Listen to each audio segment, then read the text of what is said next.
రాజధాని అమరావతి నిర్మాణంలో మంత్రి నారాయణ గారి చిత్తశుద్ధికి పనితీరుకి నిదర్శనం సిఆర్డీఏ భవనం.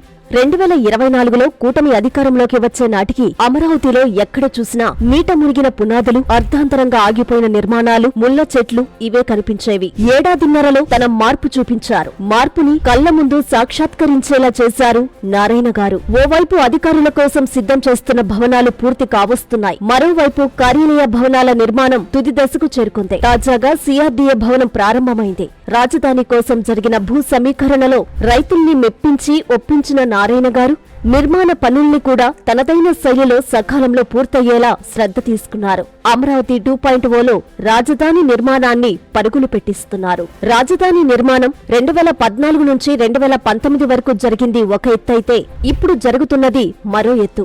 మున్సిపల్ శాఖ విభాగాలన్నింటినీ ఒకే చోటుకు చేర్చేందుకు సిఆర్డీఏ ప్రధాన కార్యాలయంగా అమరావతిలో నూతన భవనం నేటి నుంచి అందుబాటులోకి వచ్చింది. రాజధాని నిర్మాణంలో ఇది ఆరంభం మాత్రమే. ముందు ముందు మరిన్ని ప్రారంభోత్సవాలు జరుగుతాయని స్వయంగా ముఖ్యమంత్రి చంద్రబాబు గారే చెప్పారు. ఈసారి ఆటంకాలు లేకుండా అమరావతి పూర్తి కావాలని ఆయన ఆకాంక్షించారు.